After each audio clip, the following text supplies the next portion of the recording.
আসসালামু আলাইকুম। সবাইকে স্বাগত জানাচ্ছি বিডিভিউস ইনফোটেনমেন্টে। আপনাদের সঙ্গে আছি আমি ফাহাদিয়া মিতু। রাফায় ইসরায়েল এমন সময়ে গণহত্যা চালাচ্ছে যখন গাজার স্বাস্থ্য কাঠামো এবং চিকিৎসা পরিষেবা প্রায় সম্পূর্ণ ধ্বংস হয়ে গেছে। এই অবস্থায় প্রতিবেশী দেশ হিসেবে মিশরের প্রতি অনুরোধ করা হয়েছিল যাতে জরুরি ভিত্তিতে অ্যাম্বুলেন্স পাঠায় এবং সেখান থেকে সংকটাপন্ন রোগীদের মিশরে নিয়ে আসে। কিন্তু মিশর সেই আহ্বানে সাড়া দেয়নি।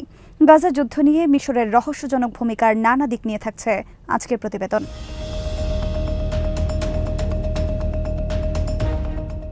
গাজা যুদ্ধে মিশরের নীরব ভূমিকার তীব্র প্রতিক্রিয়া হয়েছে গোটা মিশর জুড়ে।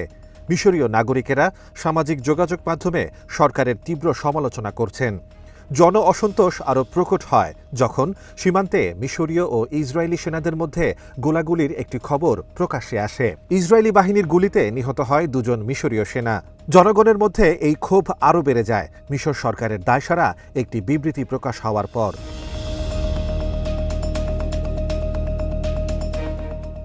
ইসরায়েলি সেনাদের সাথে মিশরীয় সেনা সদস্যদের সংঘাতের এ খবর প্রাথমিকভাবে মিশর চেপেই গিয়েছিল। খবরটি প্রথম ফাঁস করে ইসরায়েলি কিছু মিডিয়া। মিশরীয় মিডিয়াগুলো অবশ্য নীরব ছিল।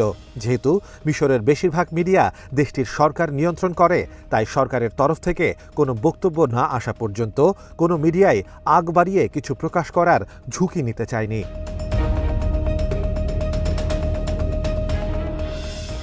শেষ পর্যন্ত মিশরের সেনাবাহিনীর মুখপাত্র একটি বিবৃতি দেন। এতে তিনি বলেন, সেনাবাহিনী সংঘাতের ঘটনাটি এখনও তদন্ত করছে, কিন্তু সংঘাতের এ ঘটনায় কারা আহত বা নিহত হল সে সম্পর্কে এই বিবৃতিতে তিনি কিছুই বলেননি। দুই সেনা সদস্যের দাফন অনুষ্ঠানেও মিশরীয় রাষ্ট্র ও সরকারি সংস্থা ও প্রতিষ্ঠানগুলোকে দায়সারা অবস্থানেই থাকতে দেখা যায়।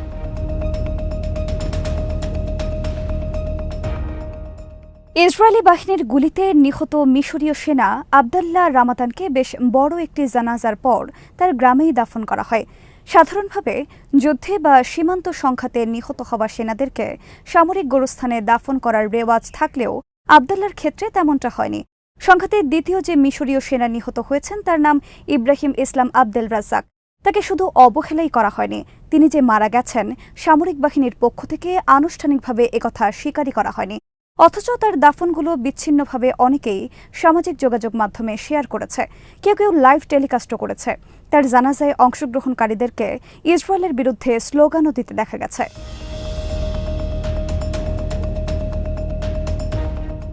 মিশরীয় জনগণের ইসরায়েল বিরোধী তীব্র ক্ষোভের বিপরীতে মিশর সরকারের যে দায়সারা আচরণ তা খুব অস্বাভাবিক নয়। গত বছরের ৭ অক্টোবর থেকে গাজায় ইসরায়েলের গণহত্যা শুরু হওয়ার পর থেকেই মিশর অনেকটা নীরব দর্শকের ভূমিকায় ছিল, এখনও তাই আছে। মূলত ফিলিস্তিনের স্বাধীনতাকামীদের স্বপ্ন ভঙ্গ করে ১৯৭৮ সালে ইসরায়েলের সাথে মিশর যে ক্যাম্প ডেভিড চুক্তি স্বাক্ষর করেছিল, মিশর সরকারের ভূমিকা ও দৃষ্টিভঙ্গি এখনও সেভাবেই আবর্তিত হচ্ছে।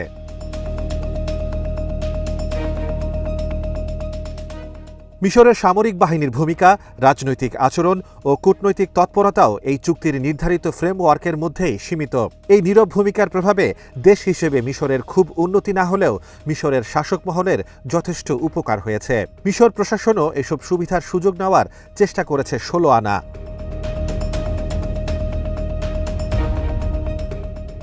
এরকমই এক পরিস্থিতিতে সৌদি টিভি চ্যানেলকে টেলিফোনে এক সাক্ষাৎকার দিয়েছেন মিশরের স্টেট ইনফরমেশন সার্ভিসের প্রধান দিয়া রাশওয়ান। তিনি মিশরের প্রেসিডেন্সিরও অনানুষ্ঠানিক মুখপাত্র হিসেবে কাজ করছেন। তিনি এই সাক্ষাৎকারে তেল আবিবের সাথে মিশরের সম্পর্ককে ইসরায়েল রাষ্ট্রের ইতিহাসের সবচেয়ে বড় পুরস্কার হিসেবে অভিহিত করেন।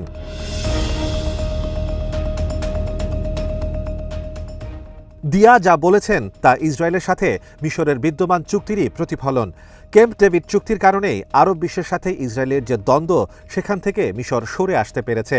মিশর এই চুক্তির বদলতেই আরব দেশগুলোর স্বার্থ উপেক্ষা করে বরং নিজেদের মতো করে একটি কৌশল প্রণয়ন করতে পেরেছে।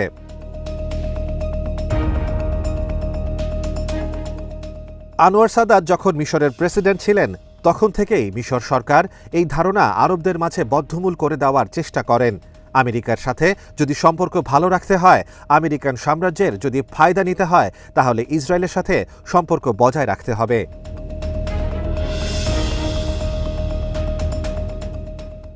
সাদাতের এই ধারণা প্রেসিডেন্ট সিসির আমলে এসে রীতিমতো প্রাতিষ্ঠানিকীকরণ হয়েছে।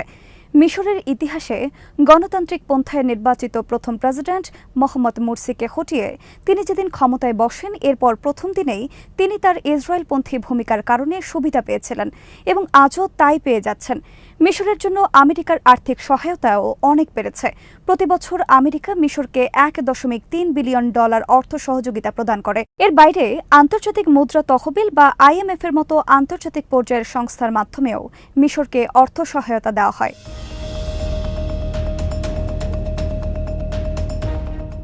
আমেরিকার মিত্রদেশ এবং উপসাগরীয় অঞ্চলে যুক্তরাষ্ট্রের আস্থাভাজন দেশগুলোও মিশরকে সহায়তা করে থাকে।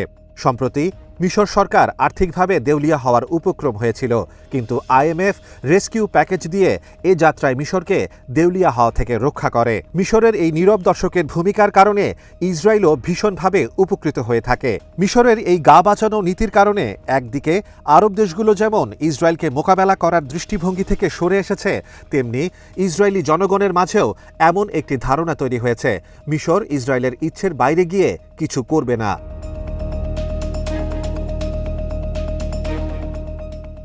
সর্বশেষ ইসরায়েলিদের হাতে 2 মিশরীয় সেনা নিহত হওয়ার পরও মিশরের নিশ্চুপ অবস্থান ইসরায়েলিদের সে ধারণা আরও পোক্ত করেছে।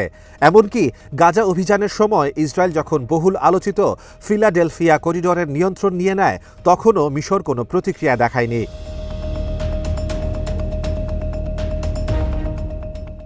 গাজা যুদ্ধের প্রথম দিকে মিশর এই করিডোর দখলে নেওয়ার ব্যাপারে ইসরায়েলের বিরুদ্ধে কিছু সতর্কবার্তা উচ্চারণ করলেও ইসরায়েল যখন সত্যি সত্যি এই করিডোর দখল করে তখন মিশর কিছুই করতে পারেনি। মিশরের হুমকি, ফাঁপা বুলি ছাড়া আর কিছুই ছিল না।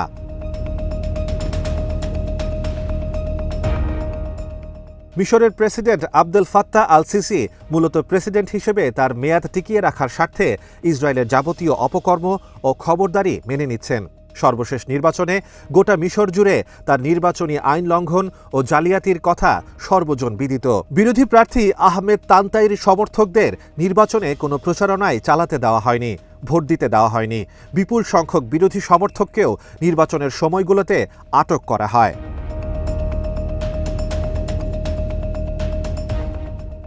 সিসির অনাচার পশ্চিমা বিশ্ব দেখেও দেখেনি। পশ্চিমা কোনো মিডিয়ায় এর সমালোচনা করা হয়নি। যুক্তরাষ্ট্র সিসির ইসরায়েল প্রীতির পুরস্কার হিসেবে তার সকল অপকর্মেই ব্ল্যাঙ্ক চেক দিয়ে রেখেছে। সিসি সেই সুযোগটাই নিচ্ছেন। রাফা সীমান্তে যেদিন সংঘাতের ঘটনা ঘটে সেদিন সম্ভাব্য প্রতিক্রিয়া বন্ধ করার উদ্দেশ্যে তিনি বিরোধী প্রার্থী তানতাইয়াকেও গ্রেফতার করেন।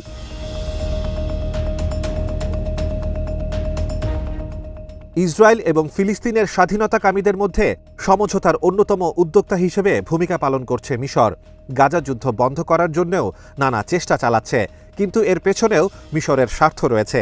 কেননা গাজা যুদ্ধ যদি আরও শোচনীয় পর্যায়ে চলে যায় তাহলে এর রেশ মিশরের উপরও পড়তে পারে। হয়তো গাজাবাসীকে মিশরের সিনাই এলাকায় আশ্রয় দেওয়ার প্রশ্ন আসতে পারে।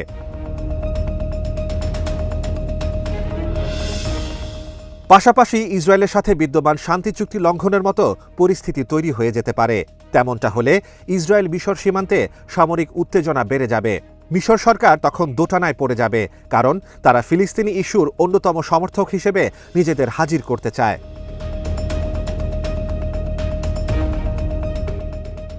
সিসি ইসরায়েলের সাথে সম্পর্ক জিয়ে রাখতে চাইছেন, আবার তার পূর্বসূরি হোসনি মোবারকের মতো আমেরিকার সাথেও সম্পর্ককে নতুন উচ্চতায় উন্নীত করার চেষ্টা করছেন।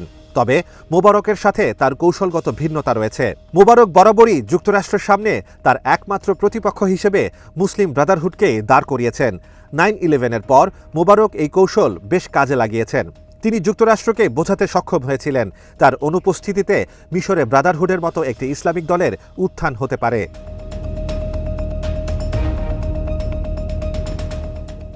সিসি ব্রাদারহুডের কার্ড ব্যবহারের পাশাপাশি গণতান্ত্রিক বিরোধী দলগুলোকেও নেতিবাচকভাবে উপস্থাপন করেছেন।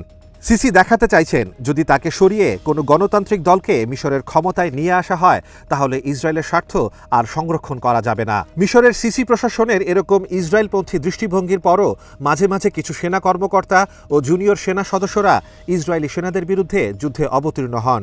এবারও তাই হয়েছে। সিসি প্রশাসন তাই দায়সারা ভূমিকা পালনের মাধ্যমেই ইসরায়েলের সাথে সম্পর্ক স্বাভাবিক রাখার চেষ্টা করে যাচ্ছেন।